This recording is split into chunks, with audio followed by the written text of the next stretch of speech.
coming off filing for divorce from his wife of 7 years. So, Jenks, let me ask you about this.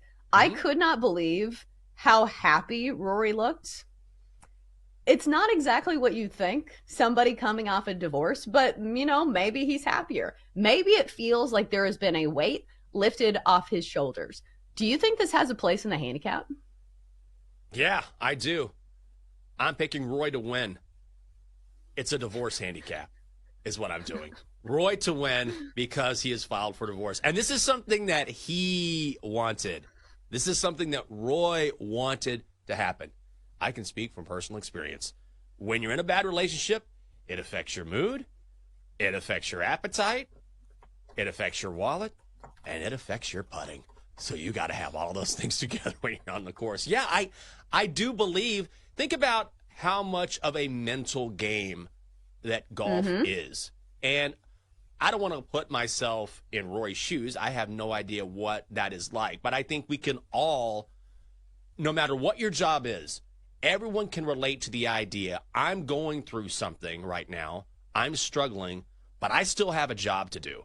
And it's really hard to do your job and to stay focused when you've got some sort of dark cloud hanging over you. When I was going through my divorce, and it's really tough when you're on the air, and I wasn't at this job, I actually started this job. The first day of this job was the day I got back in my house. It was wild. That was a wild 24 hours.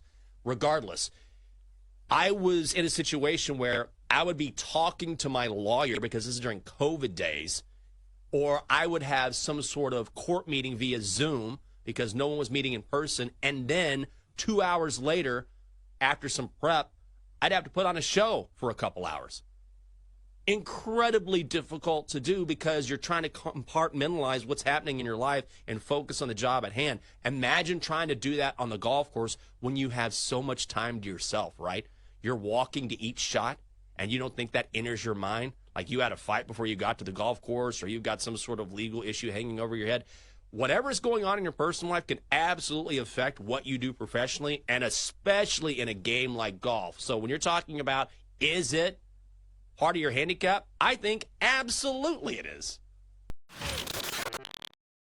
I'm going to go with the guys who have done well at the majors because I do think that it is a different recipe for success. You have to be able to be pretty long off the tee. You have to be able to scramble on more difficult courses. What about Colin Morikawa? Somebody who's playing really well as of now. He has won a major. He's a young guy, and he has, it looks like, 3 of his last 4 tournaments, he's finished in the top 20. So I'm going to go with Colin Morikawa here as not a sleeper pick, but somebody other than Scotty Scheffler. Because, that's who I'm going to pick. Scotty Scheffler plus 450, just so you have some hedging opportunities down the stretch. So the opposite scenario for Scotty Scheffler here, Jenks.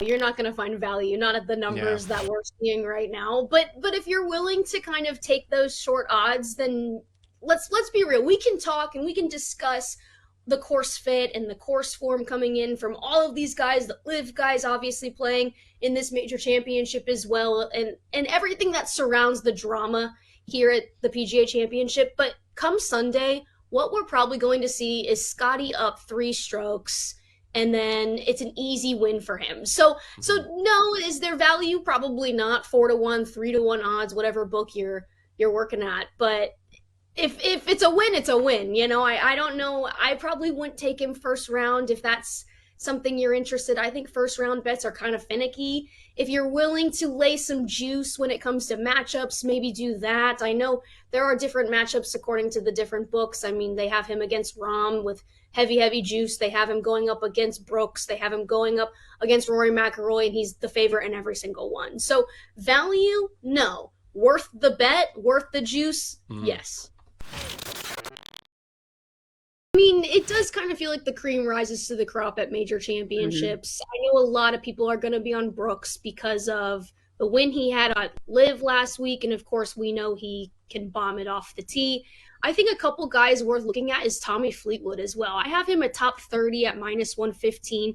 while he doesn't have the distance off the tee that some of these long bombers do, he's very, very accurate. And I think when it comes to this specific course in Louisville, the rough is really, really thick, and he is in the top 10 scrambling out of the rough too. So he's also coming in really good form. In his last 4 events, he's had 3 top 15 finishes. I don't hate Tommy Fleetwood this week, maybe in a top 30, potentially top 20. I think a lot of people are also going to be on Xander, but holy cow, this man cannot close. Like, we have seen him in contention what feels like every single Sunday, and he can't handle it. So instead of taking Xander as an outright, you can always take him in the top 10 market. You're still going to get plus money, pretty close to even money. I saw him at plus 105 top 10, but he's playing some really, really good golf. But instead of wasting your money every single week and backing Xander as an outright, take him in the top 10. You're probably going to win. And then, guys, lastly, I don't hate a Bryson ticket. I saw a number at 28 to 1, 30 to 1. Now, we know the live guys are a little tricky to handicap because who's really watching live golf every single week? Like, I would be lying if I told you I was. And I was even looking at the results on their website. That website is garbage. Like, it is a sore to the eyeballs. So I didn't even enjoy looking up and doing research on these live guys the other day. But we know Bryson favors the long ball. He can bomb it off the tee. He's in great shape. And also what we saw from him at the Masters, gosh, a top 6 finish. Like, he looked great at Augusta National. He was ready for the moment, kind of like Bryson this weekend, more so over Brooks, because I feel like Brooks, a lot of people are on, and I understand why, but I don't hate Bryson at all. You know, the NFL, maybe they won't do this. Maybe this is just a one-off, having a game on Christmas Day because it happens to fall on the right day. No. They're coming for everyone. Oh, for sure. It is surprising to me that Netflix is trying to enter the chat of live sports because they had to pay a ton of money for this. Like, I'm sure it didn't come cheap. Mm-hmm. Is there any kind of flair that you think Netflix will bring that will be different than other broadcasts? Like, I was thinking. Like, what are the most popular Netflix franchises? Like, do you bring in some of the characters from those shows? I can't even name who they would be. But, like, you know how on CBS they're always promoting, like, Young Sheldon? What are they going to do on Netflix? What are the most, like, when you think of Netflix, what are their best original shows?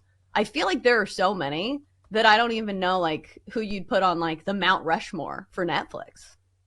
Ooh, that's a tough one. I just want to see Stranger how Things a good one. Stranger Things. Maybe they work in a baby reindeer reference because it's Christmas Day. Are you kidding me? Well, we hope all of you guys having a Merry Christmas and that Santa and Rudolph the Red-Nosed Reindeer delivered all those presents to your home. By the way, if you haven't caught up on Baby Reindeer, it's still streaming on Netflix. 1st and 10 now for the Lions. You know what I mean? Like, they could work that in easily. I don't know how that would happen. But that's a good question. I don't know how the telecast will go, but we're seeing this more and more, whether it's an NFL game on Amazon Prime, NFL games on Netflix. I will say that the NFL does do an exceptional job of sort of dropping these morsels before the full schedule release, kind of getting us ready. And there are some really good games on the schedule.